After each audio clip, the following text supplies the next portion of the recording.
Morning everyone, কেমন আছো সকলে? আশা করছি সকলে তোমরা ভীষণই ভালো আছো। আমরাও সবাই খুব ভালো আছি। সকাল এখন ঘড়িতে প্রায় বাজে 7:30। দেখো কি জোরদার বৃষ্টি পড়ছে। আজকে ঘুম থেকে উঠতেও কিন্তু অনেকটাই বেলা হয়ে গেছিলো। তো উঠে স্নান করে ফ্রেশ হয়ে দাঁড়িয়ে আছি, বৃষ্টি দেখছি। তো বৃষ্টি দেখতে দেখতেই বলতে পারো এক গ্লাস জল খেয়ে নিলাম। সকালটা আজকে আমার খুব সুন্দর শুরু হয়েছে, কারণ আজকে বৃষ্টি পড়ছে। আমার জানি না কেন বৃষ্টির দিন এত বেশি ভালো লাগে। মাম্মাম আর বড়মশাই কিন্তু একদম নাক ডেকে ডেকে ঘুমাচ্ছে, আর বৃষ্টি পড়ছে, ওদের তো খুব আরামই বলতে পারো, ওরা আরামে ঘুমিয়ে আছে। আর আমিও সকালে ঘুম থেকে উঠে টুকিটাকি যা কাজ ছিল সেরে নিয়ে তারপরে যে এখন বসেছি। কয়েকদিন থেকেই দুধটা জমে আছে, মানে দুধের কড়াইটা মাজা হচ্ছিল না। আজকে দেখি অনেক সর জমে আছে। তো সকালে আজকে আমাদের খাওয়া হবে আম দিয়ে মুড়ি দিয়ে দুধ দিয়ে। তো আমাদের যে দুধওয়ালা কাকু আসবে একটু পরে, তো এখানে সরের যে ছিল সরগুলো আর কি উঠিয়ে নিলাম। এই কড়াইটাতে দুধ রাখা হবে বলে আগে থেকে উঠিয়ে রাখলাম, কারণ তখন আবার দুধ দিলে আর উঠাতে পারবো না। আর সর দিয়ে মুড়ি খেতে কিন্তু বেশ ভালোই লাগে, আমার তো খুবই ভালো লাগে। তো যাই হোক, সকালবেলা মাও পুজো দিয়ে আসলো, আর আমারও বৃষ্টিটা দেখে মনে হলো একটু চা খাই। তো এখানে আমার জন্য একটু লাল চা বানিয়ে নিচ্ছি, আর মার জন্য দুধ চা। ভেবেছিলাম চা খাবো না, পরে গিয়ে আবার বৃষ্টি দেখে মা বলছে একটু খাও, দুজনে বসে বসে খাই। তো এখানে এই যে বারান্দাতে বসেছি, বৃষ্টি দেখছি আর চা খাচ্ছি দুইজন মিলে, আর অনেক গল্প করলাম।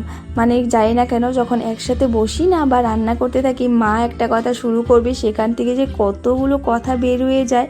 আর হ্যাঁ, একসাথে বসে থাকলে বা যাই করো না, কে কোনো কাজই করছো, তখন দেখবে অনেক কিন্তু কথা হয়, যে এটার থেকে আরও একটা কথা বেরিয়ে পড়ে।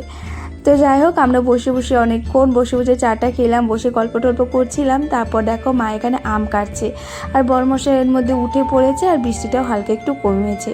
তো এই যে এর মধ্যে আমিও আলুগুলো কেটে নিলাম, আলু ভাজবো। সকালে তো আমরা ভাত খাবো না, কিন্তু মাম্মামকে খাইয়ে দিব, তো ওর জন্যে আর কি আলু ভেজে নিচ্ছি, আর একটু সেদ্ধ ভাত করব।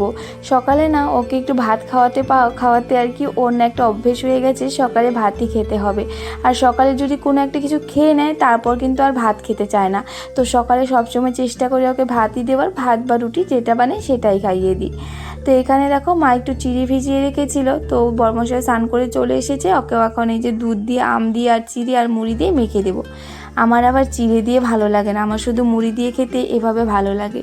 তো যাই হোক, বড়মশাইয়ের জন্য এই যে এখন মেখে দিয়ে দেবো, ও আবার খেয়ে দোকানে চলে যাবে। আর মাম্মাম তো আজকে ডাকতে ডাকতেও ঘুম থেকে উঠছে না।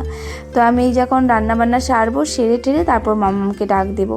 তো এখানে আলু ভাজিটা হয়ে গেছে, আর মাম্মামকেও ডাক দিয়ে দিয়েছি। মাম্মাম উঠে আর দাদুভাইয়ের সাথে বসে বসে গল্প করছে। আর আজকে না ওর মনটাও ভীষণ খুশি, মানে জানি না কেন ঘুম থেকে উঠেছে আজকে, ভীষণ মনটা খুশি। আর যেদিন ওর খুব ভালো ঘুম হয় না, ওদিন ওর মানে মনটা খুব ভালো থাকে, আর কান্নাকাটিও করে না।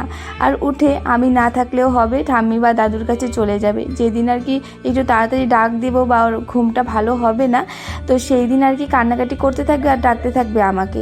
তো যাই হোক, এখানে দেখো আমার বিছানাটা উঠিয়ে নিচ্ছি, তারপর এখন বিছানাটা ঠিক করে তারপর মাম্মামকে ব্রাশ করিয়ে ওকে খাইয়ে দেবো। পড়া শুরু হয়েছে, তো এই যে এখন একটু কমেছে।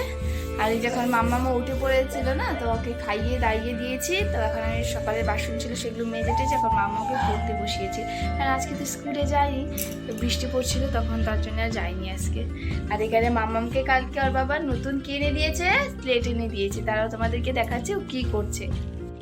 তো এই দেখো মাম্মাম নতুন স্লেটে এ লিখছে। ভালো করে লেখা, এটা হয়নি, উল্টা হয়েছে, এটা উল্টা হয়ে গেছে। হ্যাঁ, তো মাম্মাম এখন এ লিখতে পারে। তো এই যে দাঁড়া বাবা, দাগায় না, তুমি লিখে নাও। তারপরে এই যে এটা নতুন স্লেট এনেছে না, কালকের থেকে সেটা নিয়েই পড়ে রয়েছে। আর আজকে এখন এ লেখে আমাকে ডাকছে, দেখো মা আমি এ লিখেছি, তাই বলে ডাকছে। আচ্ছা এখন লেখো তো, সবাইকে দেখিয়ে দাও, এ লিখে দেখিয়ে দাও। দেখো কি সুন্দর লিখবে। এ হয়নি, তেরা হয়ে গেছে। হ্যাঁ তেরা হয়ে গেছে, হ্যাঁ আবার লেখো। হ্যাঁ হ্যাঁ, তারপরে বাহ, তো এই দেখো কি সুন্দর ও এ লিখেছে, কিন্তু এটা দাগ বেশি হয়ে গেছে বাবা, এখানে লাগিয়ে রাখবে শুধু। হ্যাঁ, তো এই দেখো এ লিখেছে আমার মাম্মাম। তো এখন ও লিখতে পারে, তার জন্য আমাকে ডাকছে। আরে মাম্মাম কি হয়েছে এখানে, মশা কামড় দিয়েছে। আচ্ছা তুমি লেখো, হ্যাঁ লেখো। আর জানি না মাম্মার কি হয়েছে, সকাল থেকেই পড়ার একদম খুব মন দিয়েছে। তো সকালে পড়ছিল, মানে লেখালেখি করছিল, আর কালকে ওর বাবা নতুন স্লেট এনে দিয়েছিল না, ও তো ভীষণ খুশি। তো এখন আবার বলছে মা আমি ড্রয়িং করবো, তো ওকে ড্রয়িং করতে দিয়ে আসলাম, ও ড্রয়িং করছে। আর এর মধ্যে আমিও মানে দুপুরে রান্নাটা বসিয়ে দিয়েছি। আর আজকে না সকাল সকালই ঘরগুলো মুছে নিয়েছি। তো বৃষ্টি ছিল, তাও ভাবলাম যে না মুছে নিয়ে, মানে বৃষ্টির জল দিয়ে ঘরগুলো মুছে নিয়েছি। বালতি রেখে দিয়েছিলাম ঘরের সামনে, সেখানে জল জমে গেছিলো, সেই জলগুলো দিয়ে ঘরটা মুছে নিয়েছি। আর এখানে দেখো দুপুরে রান্নার জন্য আবার প্রিপারেশন শুরু, মা সব কেটে কুটে দিয়েছে। আর এখানে আমি এখন রান্নাটা বসিয়ে দিয়েছি।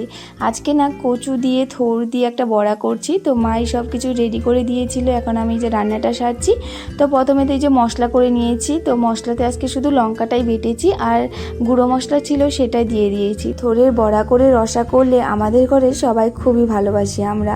তো এখানে দেখো প্রথমে তো একটু জিরে সোমবার দিয়ে দিয়েছিলাম, তারপর মশলাটা দিয়ে একটু কষিয়ে নিচ্ছি, কষিয়ে তারপর আলুগুলো দিয়ে দেব। আলুগুলো আগে আমি সেদ্ধ করে নিয়েছিলাম প্রেসার কুকারে। আমাদের ঘরে আলু আমরা কেউ খেতে চাই না, কিন্তু কি করব, এই যে রসা করলে আলু ছাড়া কিন্তু ভালো লাগে না, আলু দিয়েই ভালো লাগে। অন্য কোনো মশলা দিয়ে বা অন্য কোনো সবজি দিয়ে করলে কিন্তু একদমই ভালো লাগে না। এভাবে আলু দিয়ে করলে, মানে আলুটা গালিয়ে দিয়ে করলে কিন্তু বেশ ভালো লাগে।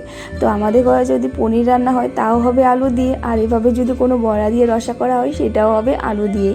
তো এখানে যে ভেজে রাখা বড়াগুলো দিয়ে দিলাম, দিয়ে এখন একটু যে ফুটিয়ে নেব। আর গরম মশলা একটু বেটে নিয়েছিলাম, তো এই যে এখন এটাই দিয়ে দেব। মানে এখন বড়াটা দিয়ে বেশিক্ষণ রাখবো না, নয়তো বড়াটা একদম গলে যাবে। তো এখনই নামিয়ে দেবো, কারণ ঝোলটা না মানে আগেই ফুটিয়ে নিয়েছি, এখন শুধু বড়াগুলো দিয়ে নামিয়ে নেব। তো চলো এখন দেখিয়ে দিচ্ছি আমি আজকে কি কি রান্না করেছি। তো এখানে দেখো রসাটা রান্না হয়ে গেছে, আর সকালে যে আলু ভাজি করেছিলাম সেটা একটু বেশি করে রেখে দিয়েছি, তো সেটা আছে। আর এখানে মাছ ভাজছি, তো কালকেরই কয়েক টুকরা মাছ ছিল সেটাই ভেজে নিলাম। আর এখানে না কালকে একটা দিদি এসেছিল, দিদি খারমন পাতা নিয়ে এসেছিল, সেটাই আর কি বাটা করব। তো এখানে আগে আমি এই যে সেদ্ধ করে মানে একটু ভাপ দিয়ে নিয়েছিলাম, কালো জিরে দিয়ে লঙ্কা দিয়ে বেটে নেব। অনেকে কিন্তু রসুন দিয়ে খেতে ভালোবাসে, কিন্তু আমাদের ঘরে বললাম না বাবার তো এটা দিয়ে ভালো লাগে না, ওটা দিয়ে ভালো লাগে না, তো সবার যেটা পছন্দ সেটা মতোই বানাই।